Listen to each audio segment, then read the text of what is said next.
Assalamualaikum warahmatullahi wabarakatuh.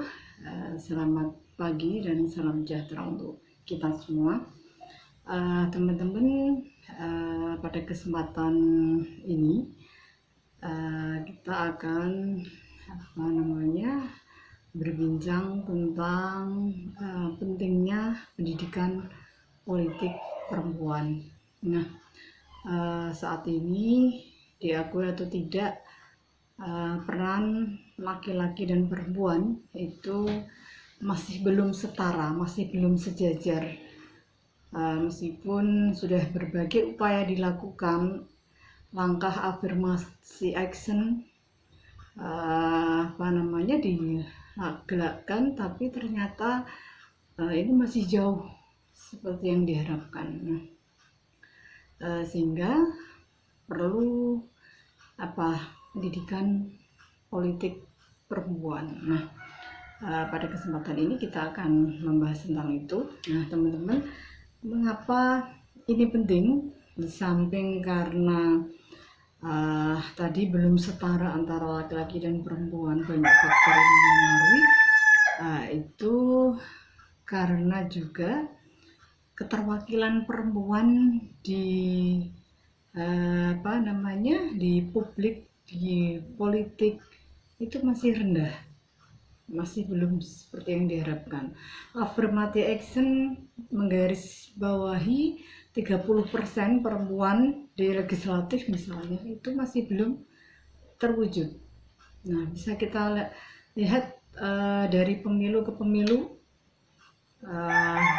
keterwakilan perempuan, presentasi perempuan di DPR baik pusat, di provinsi dan kabupaten ini masih belum seperti yang diharapkan 30%.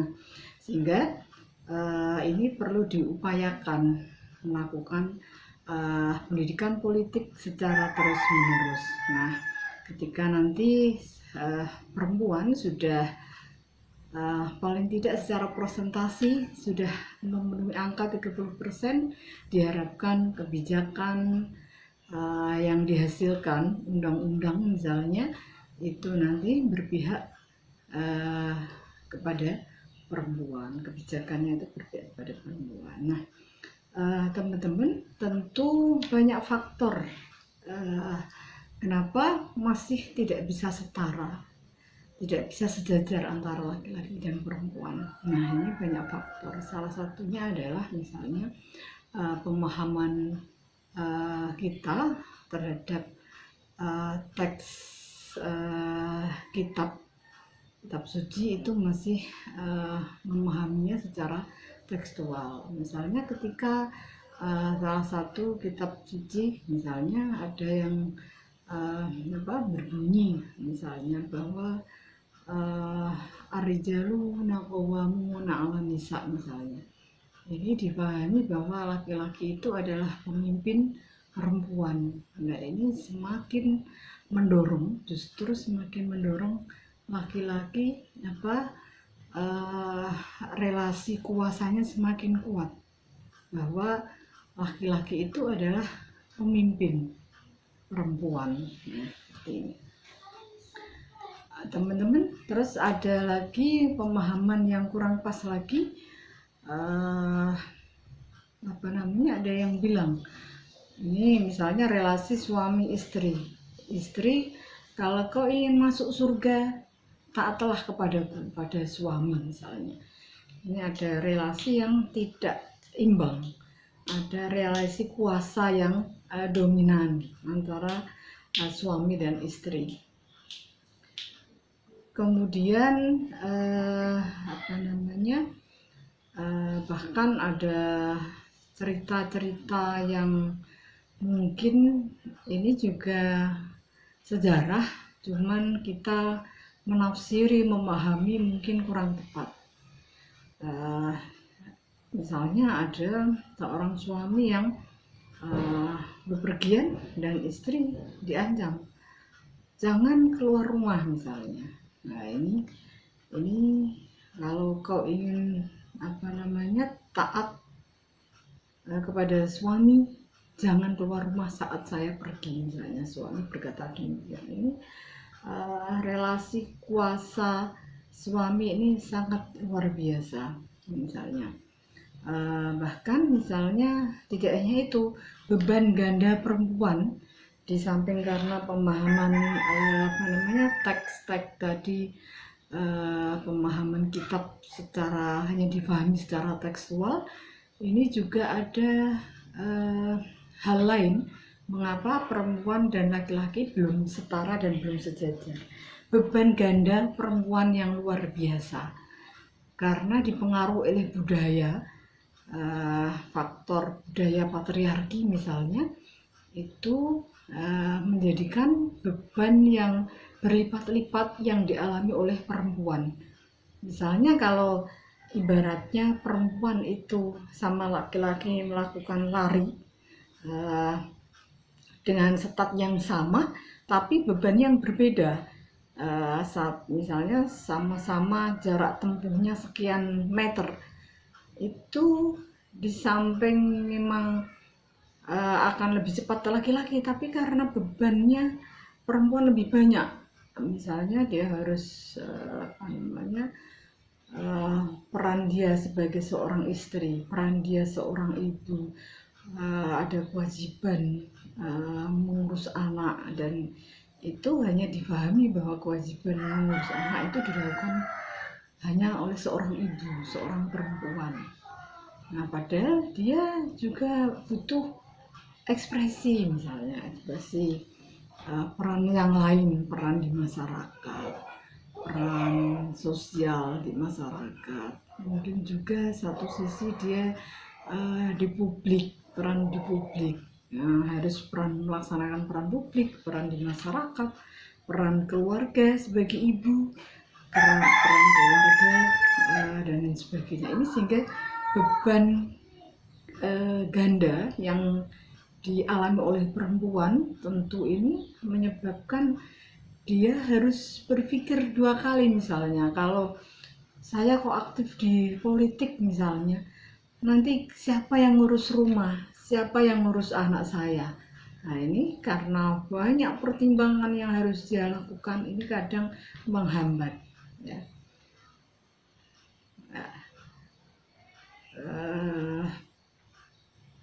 Berikutnya, sebetulnya undang-undang regulasi itu sudah memberikan ruang, memberikan kesempatan kepada perempuan untuk sejajar. Nah, ini mendorong agar perempuan itu sejajar dengan laki. Misalnya kalau kita berbicara tentang politik, misalnya kemarin ketika pemilu 2019, di Undang-Undang Nomor 7 tahun 2017, ini pedoman pelaksanaan pemilu kemarin itu, ini Undang-Undang Nomor 7 tahun 2017 itu tentang pemilu, itu banyak pasal yang memberikan ruang dan kesempatan kepada perempuan. Misalnya Undang-Undang Nomor 7 khususnya pada pasal 10 misalnya, ayat 10. Pasal 10 ayat 7 ini terkait dengan penyelenggara pemilu. Ini KPU di pusat itu memberikan ketentuan bahwa diharapkan keanggotaan KPU itu 30% perempuan. Nah, ini sudah memberikan kesempatan sebetulnya kepada perempuan. Kemudian pasal 22 ayat 1 misalnya tentang tim seleksi KPU, ini juga tim seleksinya juga harus perempuan 30% keanggotaannya. Kemudian pasal 92 ayat 11 misalnya, seleksi badan pengawas pemilu, ini juga harus 30% perempuan. Kemudian pasal 173, ini yang partai politik ya, ini juga mengharuskan kepengurusan partai politik ini minimal 30% perempuan. Ini luar biasa sebetulnya, regulasi sudah memberikan ruang ya seluas-luasnya, selebar-lebarnya. Kemudian pasal 246 misalnya tentang bakal calon legislatif itu, partai politik dalam mengajukan calegnya itu di setiap 1 sampai 3 nomor itu harus ada minimal 1 perempuan. Nah ini sungguh luar biasa, dan di dalam ketentuan itu ada sanksi bagi partai yang tidak bisa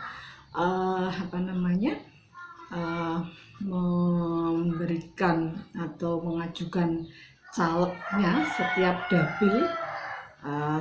dapil 1 sampai 3, kemudian diakumulasi tidak bisa mencapai 30%. Ini tidak bisa diikut sertakan dalam pemilu dalam dapil tertentu. Nah ini sungguh luar biasa sebetulnya, memberikan ruang kepada perempuan untuk aktif dalam politik. Nah teman-teman, tapi bagaimana hasilnya? Ketentuan regulasi undang-undang sudah mengatur sedemikian rupa, tapi faktanya apakah termasuk caleg yang diajukan minimal 30%, tapi bagaimana ketika caleg terpilih? Nah ini lagi-lagi belum bisa mencapai itu maksimal, minimal yang yang kita lihat di DPR pusat, di provinsi, di kabupaten kota itu masih berkisar antara 18%. Nah, 18%. Bahkan di kabupaten kota itu ada yang anggota caleg perempuan terpilih itu hanya 1. Ini sungguh mengenaskan sebetulnya ya, kalau dilihat dari jumlah pemilih perempuan itu lebih banyak, 50% data DPT pemilu 2019 kemarin misalnya, tiap pemilu itu perempuan lebih banyak jumlahnya dibanding laki-laki.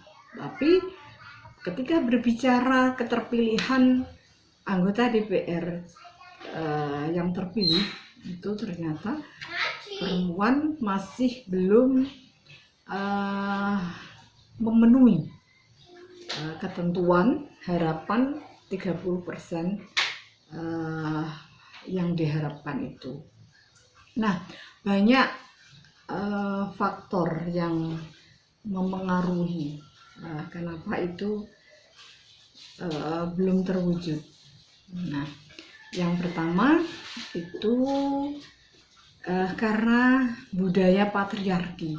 Budaya patriarki mengutamakan laki-laki ini masih kental sekali. Lebih-lebih di Jawa misalnya, ini masih misalnya idiom 3 ur itu juga masih terbawa ya. 3 ur, kasur, dapur, sumur. Nah perempuan itu berkutat kepada 3 ur tadi, di dapur, sumur, kasur. Nah ini sehingga masih terbawa seperti itu. Nah lingkungan patriarki yang luar biasa. Kemudian faktor berikutnya, nah ini kurangnya komitmen dari berbagai pihak, termasuk misalnya ketika berbicara politik ini, partai politik masih tidak maksimal melakukan advokasi, memberikan ruang, memberikan